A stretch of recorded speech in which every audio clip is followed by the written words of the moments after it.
আমাদের প্রতিবেশী রাষ্ট্রের আমাদের উপর যে ছোবল আছে এর বিরুদ্ধে দাঁড়ানোর মতো একটা ব্যক্তি গোটা পৃথিবীকে একত্রিত করতে পারে, তিনি ডক্টর ইউনূস। অন্তর্বর্তীকালীন সরকারের প্রধান কে হবে এই নিয়ে চলছে চুলছেড়া বিশ্লেষণ। বিশেষ করে ইসলামিস্টদের পক্ষ থেকে একটি আপত্তি আসছে ডক্টর ইউনূসের ব্যাপারে। ডক্টর ইউনূসের ব্যাপারে ইসলামিস্টদের যে আপত্তি, সেই আপত্তির সাথে আমরা একমত যে তিনি সুদকে সামাজিকীকরণ করেছেন, বাংলাদেশের সর্বত্র তিনি ছড়িয়ে দিয়েছেন, এই বক্তব্য সত্য। কিন্তু তার পাশাপাশি ইসলামিস্টদেরকে যে কথা ভাবতে হবে তা হলো বর্তমানে বাংলাদেশ যে ক্রাইসিস ফেস করছে, পলিটিক্যাল ক্রাইসিস আছে, সিকিউরিটি ক্রাইসিস আছে, ইকোনমিক ক্রাইসিস আছে, স্ট্যাবিলিটি এর ক্রাইসিস আছে, এবং রয়েছে এখানকার ডেভেলপমেন্টের ক্রাইসিস, রয়েছে ইন্টারন্যাশনাল রিলেশনের ক্রাইসিস। এতগুলো ক্রাইসিস সমাধান করার মতো এবং প্রতিবেশী দেশের একটা বড় ধরনের এখানে নজর আছে, ছোবল আছে, থাবা আছে, এবং এখানে শকুনের তাদের যে নজরদারি এখানে আছে, এগুলো সব কিছুকে ট্যাকেল দেওয়ার মতো একজন ব্যক্তির নাম আপনাকে বলতে পারেন? ডক্টর ইউনূস ছাড়া, যিনি সবগুলো জিনিসকে এখন এই মুহূর্তে ট্যাকেল দিতে পারবেন। একবার চিন্তা করে দেখুন, একটা যুদ্ধ বিধ্বস্ত দেশের মতো একটি দেশের মধ্যে আমরা এখন আছি। এই দেশের জন্য ব্যাপক পরিমাণে ইন্টারন্যাশনাল সাপোর্ট লাগবে। এই সাপোর্ট নেওয়ার মতো বাংলাদেশে একমাত্র ব্যক্তি কি ডক্টর ইউনূসের বাইরে আর কেউ আছে?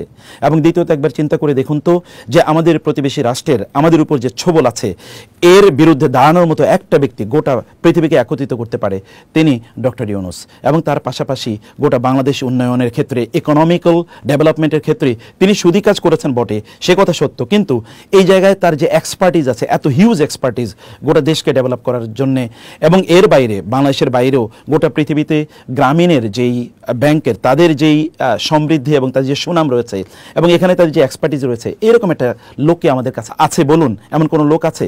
বরং আমি যেটি বলবো যে ইসলামীদেরকে এগিয়ে আসা দরকার। রাসূলুল্লাহ সাল্লাল্লাহু আলাইহি ওয়াসাল্লাম কি বলেন নাই, খেয়ারুকুম ফিল জাহিলিয়াতি খেয়ারুকুম ফিল ইসলামি ইজা ফাকিহু? জাহিলি যেগুলো লোকেরা, তারাও যদি ইসলামে আসে তাহলেও তারা সেরা হতে পারে। ডক্টর ইউনূসকে বরং আপনার বরণ করে নিন, তার কাছে আপনার যান, তার কথা আপনারা বলুন, তিনি বুঝুক যে ইসলামিস্টরা তাকে সাপোর্ট করছে। অতএব এমনিই তিনি মুসলিম, আর ইসলামের ব্যাপারে তার আরও সফট কর্নার তৈরি হবে। তাকে আপনার বলুন, আপনারা তাকে দাওয়াত দেন। ওমর ইবনুল খাত্তাব রাদিয়াল্লাহু তাআলা আনহু জাহিলি যুগে রাসূলকে হত্যা করতেও গিয়েছেন, কিন্তু ইসলামে কত বড় সম্পদ তিনি হয়েছেন। আর আমর ইবনুল আস রাদিয়াল্লাহু তাআলা আনহুর কথা যদি একবার চিন্তা করে দেখুন, অথবা সুহাইল ইবনে আমরের কথা একবার চিন্তা করে দেখুন, মক্কা বিজয়ের সময় যখন সাহাবায়ে কেরামরা তার ব্যাপারে খারাপ কথা বলতে গিয়েছিল, রাসূল সাল্লাল্লাহু আলাইহি ওয়াসাল্লাম বললেন না, বলো না। তিনি একদিন মুসলিমদের পক্ষে তিনি শক্তিশালী ভূমিকা তিনি পালন করবেন, এবং তার এই মুখের কথায়, তার যে বুদ্ধিমত্তা, ডিপ্লোম্যাটিক তার যে বুদ্ধিমত্তা, এটা কোনো এক সময় মুসলমানদের কাজে লাগবে। এবং আপনারা জানেন আবু বকর রাদিয়াল্লাহু তাআলা আনহুর সময় রিদ্দার যুদ্ধে যখন লোকেরা বিভিন্ন জায়গায় তারা ছড়িয়ে পড়ছিল, এবং যখন তারা ইসলামের বিরুদ্ধে চলে গিয়েছিল, তার বক্তব্যে কিন্তু হাজার হাজার লক্ষ লক্ষ লোক আবার ফিরে এসেছে। তার সেই মুখের বাণী কিন্তু ইসলামের কাজে লেগেছে। ডক্টর ইউনূসকে আমরা কিন্তু সেভাবে তাকে স্বাগত জানাতে পারি, আমাদের পক্ষে লাগাতে পারি। কমপক্ষে এখন ন্যারো চিন্তা থেকে বের হয়ে গোটা বাংলাদেশকে আমাদেরকে রিফর্ম করতে হবে, বাংলাদেশকে আমাদের রক্ষা করতে হবে। এই রক্ষা করার ক্ষেত্রে ডক্টর ইউনূসের বিকল্প আমাদের কাছে আপাতত নাই। সেই কারণে আমরা বলবো যে আমাদের বর্তমান কনটেক্সটটাকে আমাদের ভালো করে বোঝা দরকার।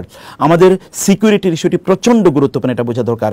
গোটা আন্তর্জাতিক বিশ্বকে আমাদের প্রচুর পরিমাণে লাগবে, আমাদের প্রচুর ইকোনমিক সাপোর্ট লাগবে, আমাদের অনেক অর্থনৈতিক সাপোর্ট আমাদের লাগবে, অনেক সহযোগিতা আমাদের লাগবে। এই সহযোগিতা ডক্টর ইউনূসের মাধ্যমে করা সম্ভব। ইনি একমাত্র ব্যক্তি যিনি পৃথিবীর যে কোনো ব্যক্তিকে, তিনি যত পাওয়ারফুলি হোক না কেন, তিনি সরাসরি ফোন দিতে পারেন। তিনি আমেরিকার প্রেসিডেন্টকে, তিনি জাতিসংঘের মহাসচিবকে, তিনি ওয়ার্ল্ড ব্যাংকের প্রধানকে, প্রেসিডেন্টকে, এবং পৃথিবীর ইউরোপিয়ান ইউনিয়নের প্রধান কর্তা ব্যক্তিদেরকে, পৃথিবীর যে কোনো রাষ্ট্রপ্রধানকে তিনি যদি চান এই মুহূর্তে তিনি ফোন দিতে পারেন, এবং প্রত্যেকে তার ফোন ধরবে।